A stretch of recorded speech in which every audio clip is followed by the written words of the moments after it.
আসসালামু আলাইকুম। সংবাদে আপনাদের সবাইকে স্বাগত জানাচ্ছি। আমি ফিরোজ তোহা। শুরুতেই সংবাদ শিরোনাম। এই মুহূর্তে আমাদের হাতে এসেছে বাংলাদেশের সবথেকে গুরুত্বপূর্ণ তাজা আপডেট সংবাদ। প্রথমেই জানাবো, রংপুরে জেএম কাদেরের বাসভবনে হামলা, জেএম কাদেরকে গণধোলাই। জাতীয় পার্টির চেয়ারম্যান জেএম কাদেরের বাসভবনে হামলার ঘটনা ঘটেছে রংপুর নগরীর সেনাপারস্থ স্কাইভিউ বাসভবনের সামনে আজ রাত 9:30টার পর এই ঘটনা ঘটে। বর্তমানে সেখানে সেনাবাহিনী মোতায়েন করা হয়েছে। রংপুর সিটি কর্পোরেশনের রসিক সাবেক মেয়র ও জাতীয় পার্টির প্রেসিডিয়াম সদস্য মুস্তাফিজুর রহমান মোস্তফা হামলার ঘটনা নিশ্চিত করেছে। তিনি বলেছেন, বৈষম্য বিরোধী ছাত্র আন্দোলনের নেতাকর্মীরাই হামলা করেছে। এর পরপরই পাল্টাপাল্টে অবস্থান নেয় বৈষম্য বিরোধী ছাত্র আন্দোলন ও জাতীয় পার্টির নেতাকর্মীরা। তাদের মধ্যে কয়েক দফায় ধাওয়া পাল্টা ধাওয়ার ঘটনা ঘটেছে। এরপর জানাবো, সরকার না করলে আমরাই নির্বাচনের তারিখ ঘোষণা করব বললেন বিএনপি নেতা দুদু। অন্তর্বর্তীকালীন সরকার না পারলে আমরাই নির্বাচনের তারিখ ঘোষণা করব, সরকারকে এমন হুঁশিয়ারি দিয়েছে বিএনপি নেতা দুদু। আমাদের নেতা রাষ্ট্রের সরকারের বিএনপি এবং দেশের মানুষের জন্য স্পষ্ট বার্তা দিয়েছে। তিনি আরও দাবি করেছেন, এই আন্দোলনের মাস্টারমাইন্ড তারেক রহমান।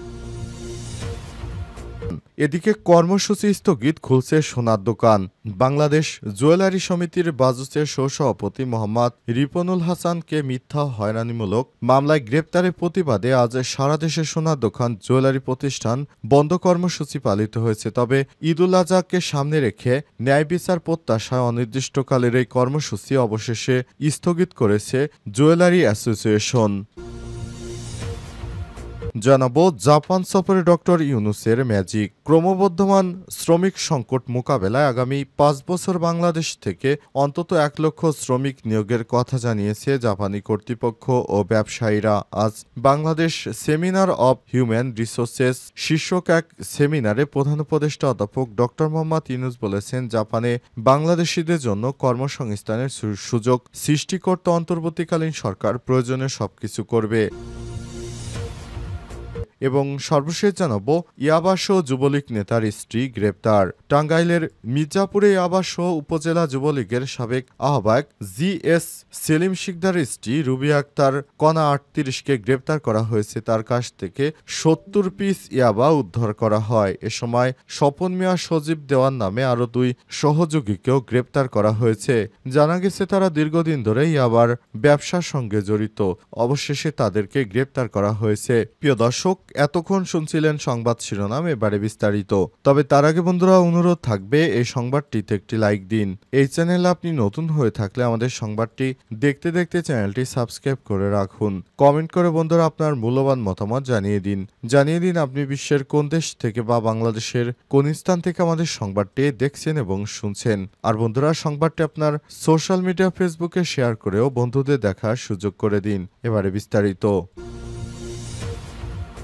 রংপুরে জেএম কাদেরের বাসভবনে হামলা। জাতীয় পার্টির চেয়ারম্যান জেএম কাদেরের বাসভবনে হামলার ঘটনা ঘটেছে। রংপুর নগরীর সেনপাড়া স্কাই ভিউ বাসভবনে হামলা হয়েছে। আজ রাত 9:45টার দিকে হামলার ঘটনা ঘটে। বর্তমানে সেখানে সেনাবাহিনী মোতায়েন করা হয়েছে। রংপুর সিটি কর্পোরেশনের রসিক সাবেক মেয়র ও জাতীয় পার্টির প্রেসিডিয়াম সদস্য মুস্তাফিজুর রহমান মোস্তফা হামলার ঘটনা নিশ্চিত করে বলেছেন, বৈষম্য বিরোধী ছাত্র আন্দোলনের নেতাকর্মীরা এই হামলা করেছে। এরপরই পাল্টাপাল্টি অবস্থান নেয় বৈষম্য বিরোধী ছাত্র আন্দোলন ও জাতীয় পার্টির নেতাকর্মীরা। তাদের মধ্যে বেশ কয়েক দফায় পাল্টা ধার ঘটনা ঘটেছে। এর আগে বিকেলে রংপুরে জেএম কাদেরের গণমাধ্যম কর্মীদের সঙ্গে কথা বলে এ সময় তিনি অন্তর্বর্তীকালীন সরকার ও জাতীয় নাগরিক পার্টি সহ এনসিপির চলমান বিভিন্ন ইস্যু নিয়ে কথা বলেছেন। এরপর সন্ধ্যায় জেএম কাদেরের রংপুরে অবস্থান করার প্রতিবাদে রাত 8টার দিকে প্রেস ক্লাব চত্বরে জড়ো হয় বৈষম্য বিরোধী ছাত্র আন্দোলনের নেতাকর্মীরা। সেখান থেকে তারা জাতীয় পার্টির চেয়ারম্যান জেএম কাদেরকে গ্রেপ্তার এবং আওয়ামী লীগের দোসর আখ্যা দিয়ে জাতীয় পার্টিকে নিষিদ্ধের দাবিতে বিক্ষোভ মিছিল বের করেন। বিক্ষোভ মিছিলটি নগরীর গুরুত্বপূর্ণ সড়ক প্রদক্ষিণ শেষে বিএনপির কার্যালয় সংলগ্ন গ্র্যান্ড হোটেল মোড়ে এসে অবস্থান করে। পরে সেখানে সেনপাড়া স্কাই ভিউ বাড়ির দিকে রওনা হয়। এরপরই হামলা ও ভাঙচুরের ঘটনা ঘটে। এক পর্যায়ে তারা একটি মোটরসাইকেল ভাঙচুর করে আগুন ধরিয়ে দেয়। হামলার ঘটনার পরপরই জাতীয় পার্টির নেতারা ছুটে এসে স্কাই ভিউতে, সেখানে তারা অবস্থান নিয়েছে। জাতীয় পার্টির নেতাকর্মী, বৈষম্য বিরোধী ছাত্র আন্দোলনের নেতাকর্মীদের মুখোমুখি অবস্থানে চরম উত্তেজনা তৈরি হয়। এ বিষয়ে রংপুর মেট্রোপলিটন পুলিশের কোতোয়ালি থানার ভারপ্রাপ্ত কর্মকর্তা ওসি আতাউর রহমান বলেন, পরিস্থিতি নিয়ন্ত্রণে আনতে ঘটনাস্থলে পুলিশ ও সেনাবাহিনী মোতায়েন করা হয়েছে। এ অবস্থায় তারা জিএম কাদেরকে গণধুলাই দিতে চেয়েছিল, কিন্তু ভাগ্য ভালো সে সেখান থেকে দ্রুত সরে পড়েছে। সরকার না পারলে আমরাই নির্বাচনের তারিখ ঘোষণা করব বলেন বিএনপি নেতা দুদু। বিএনপি নেতা দুদু শামসুজ্জামান দুদু বলেছেন, বর্তমান অন্তর্বর্তীকালীন সরকার সব ক্ষেত্রেই ব্যর্থ হয়েছে। সুতরাং এই সরকার যদি না পারে তাহলে বলে দিক, আমরাই নির্বাচনের তারিখ ঘোষণা করে নেব। আজ লন্ডন থেকে ভার্চুয়ালি তারেক এক বক্তব্য দিয়েছেন নেতাকর্মীদের উদ্দেশ্যে। তিনি বলেছেন, আমার নেতাকর্মীরা অন্তর্বর্তীকালীন সরকার ব্যর্থ হয়েছে, সুতরাং তাকে আহ্বান জানাবো এবছরের ডিসেম্বরের আগেই নির্বাচনের তারিখ ঘোষণা করুন, নির্বাচনের সুস্পষ্ট রোডম্যাপ ঘোষণা করুন। এরপরই বিএনপির নেতাকর্মীরা বেপরোয়া হয়ে ওঠে। তারা জানিয়েছে যে এবার তারা বর্তমান অন্তর্বর্তীকালীন সরকার যদি নির্বাচনে সুনির্দিষ্ট তারিখ ঘোষণা করতে দেরি করে বা ডিসেম্বরের মধ্যে যদি নির্বাচনের তারিখ ঘোষণা না করে, তাহলে বিএনপিরা নিজেরাই নির্বাচনের তারিখ ঘোষণা করে দেবে, এমনটাই সরকারকে হুমকি ধামকি দিচ্ছে।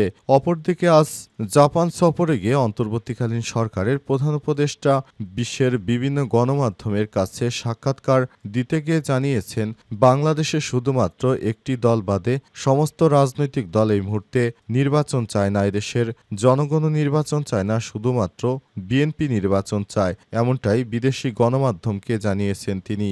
আর প্রকৃতপক্ষে মাঠের চেহারাও সেটি।